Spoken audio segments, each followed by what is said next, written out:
और इस वक्त प्रधानमंत्री मोदी वीडियो कॉन्फ्रेंसिंग के जरिए देश के अलग अलग मुख्यमंत्रियों से बातचीत कर रहे हैं।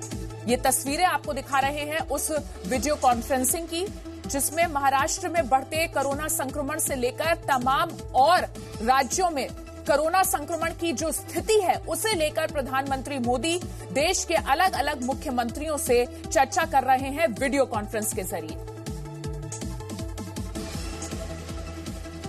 तो प्रधानमंत्री मोदी ने उत्तर प्रदेश के सीएम योगी आदित्यनाथ, महाराष्ट्र के सीएम उद्धव ठाकरे समेत दिल्ली के सीएम अरविंद केजरीवाल और तमाम और राज्यों के मुख्यमंत्रियों से बातचीत की। जी मीडिया संवाददाता रविंद्र हमारे साथ इस वक्त जुड़े हैं। रविंद्र, जिस तरीके से प्रधानमंत्री मोदी इस वक्त अलग अलग राज्यों के मुख्यमंत्रियों से बात कर रहे हैं, कोरोना के संक्रमण को रोकने की जो ये कोशिश है ये युद्ध स्तर पर चल रही है।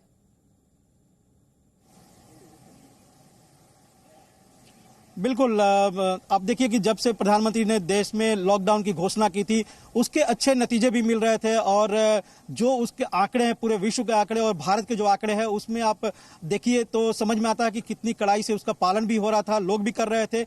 लेकिन जब से तबलीगी जमात का मामला आया है पूरे देश में जिस तरह से एक तरह से हाय तौबा मचा हुआ है और ये जानबूझकर जिस तरह से फैलाने की कोशिश की गई ऐसा आरोप लग रहा है, उसको लेकर ही प्रधानमंत्री ने वीडियो कॉन्फ्रेंसिंग के जरिए लगभग 11 बजे 7 LKM में ये वीडियो कॉन्फ्रेंसिंग के जरिए बातचीत शुरू की है।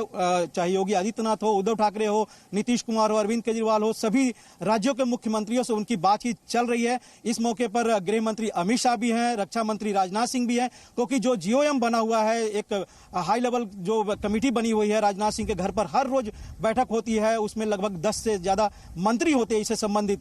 तो इसलिए इन दोनों का प्रेजेंस भी वहां काफी महत्वपूर्ण है कि कोरोना को लेकर देश की क्या तैयारी है। और अब जो नया एक तबलीगी जमात ने कोरोना वायरस जो भारत की जो फाइट था उसको कमजोर करने की जो कोशिश की गई है उसको लेकर मुख्यमंत्रियों से प्रधानमंत्री बातचीत भी कर रहे हैं, एक संदेश भी दे रहे हैं, हिदायत भी दे रहे हैं कि उनसे कैसे कड़ाई से पालन करना है, इसका कैसे उनको क्वारंटाइन में रखना है, कैसे उनको आइसोलेशन में रखना है और जो किसी तरह के नहीं मान रहे उनके प्रति कैसे सख्ती बरतनी है। तमाम तरह की बातचीत अभी चल रही है 7 LKM में सभी मुख्यमंत्रियों के साथ।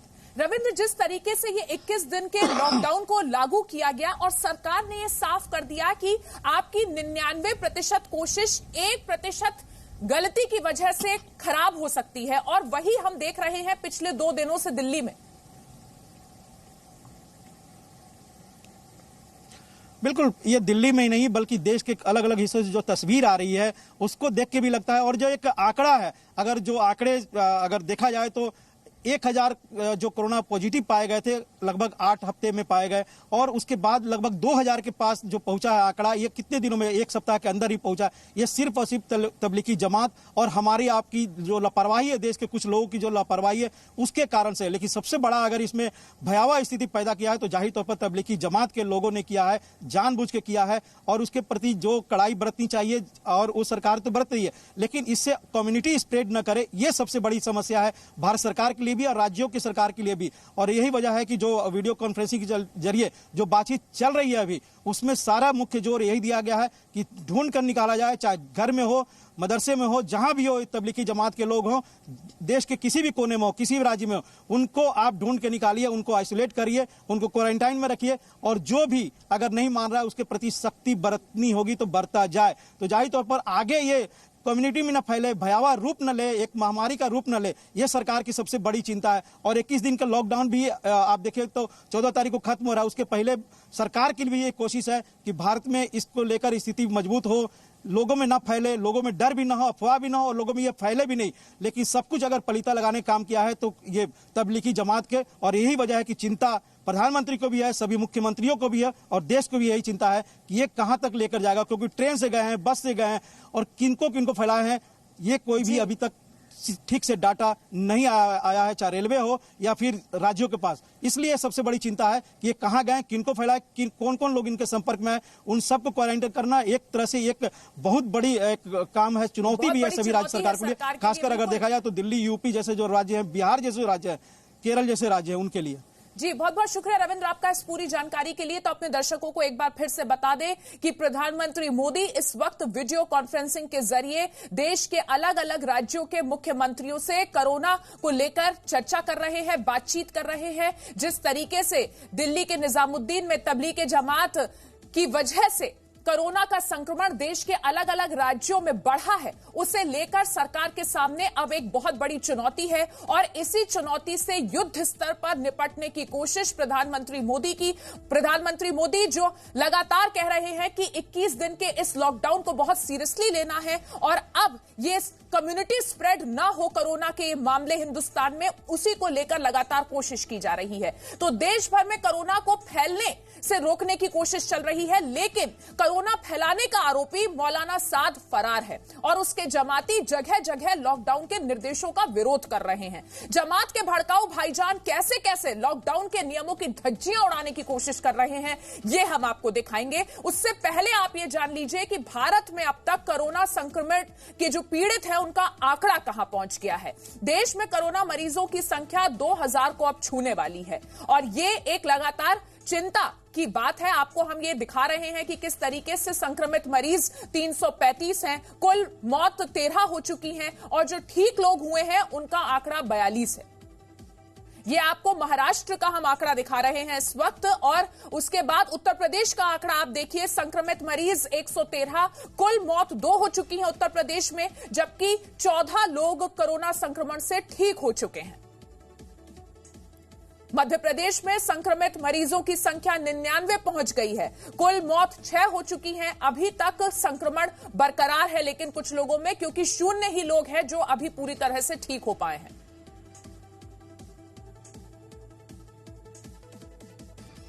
और कोरोना से पूरी दुनिया की जंग लगातार जारी है, लेकिन देश में कोरोना से चल रही लड़ाई को कमजोर करने की भी कोशिश की जा रही है। लोग ऐसे भी कुछ हैं जो लॉकडाउन के नियम तोड़ रहे हैं, स्वास्थ्य विभाग की टीम पर हमला कर रहे हैं, पुलिस वालों को निशाना बना रहे हैं। और ऐसे में यह सवाल उठने लगा है कि आखिर देश में कोरोना के कितने मरकज हैं और आखिर शहर शहर कितने ऐसे लोग हैं जो इस महामारी के खिलाफ जंग में देश का साथ नहीं दे रहे हैं।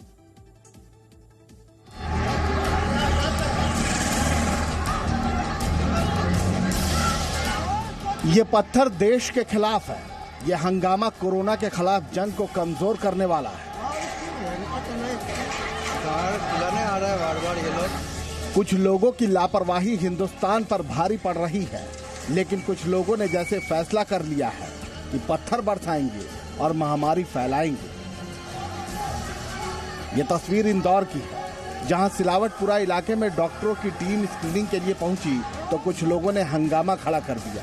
टीम को गालियां दी गई, उन पर पत्थर बरसाए जाने लगे। यहां तक कि नगर निगम के कर्मचारी साफ सफाई में जुटे थे, उन्हें भी नहीं बख्शा गया। ड्रेनेज का पानी पूरा रोड पे फैल रहा था, हम पानी खिंचवा के और वहाँ से बस हम काम ही कर रहे थे, हमें लोगों ने वहाँ से मार के भगाया। भीड़ निकल के आई थी एकदम गली में से, एकदम से सलंग आए थे ये। हाँ, पत्थरबाजी हुई थी तो हम भी निकल गए। हम भी निकल के हमारी गाड़ी भी अभी वहीं खड़ी है। अब पुलिस इन लोगों की पहचान कर रही है और कार्रवाई की तैयारी में है। बैरिकेडिंग तोड़ी हुई है और पथराव भी किया गया है। इस दोनों चीजों पर पुलिस अलग से संज्ञान लेगी। कोरोना के खिलाफ लड़ाई में ऐसे लोग शहर शहर छिपे बैठे हैं।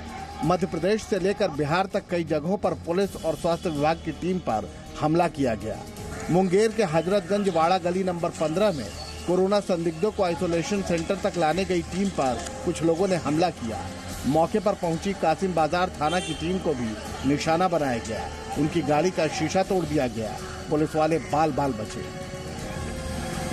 मधुबनी के अंधारठाड़ी में जमात के दौरान भीड़ रोकने गई पुलिस पर जानलेवा हमला किया गया, तो अब पुलिस ने मामले में 4 लोगों को गिरफ्तार कर लिया है। दरअसल लॉकडाउन का उल्लंघन करने पर समझाने गई पुलिस टीम पर यहां पथराव और फायरिंग की गई थी। पुलिस ने 45 नामजद और 200 अज्ञात लोगों के खिलाफ केस दर्ज किया है। ब्यूरो रिपोर्ट, जी मीडिया।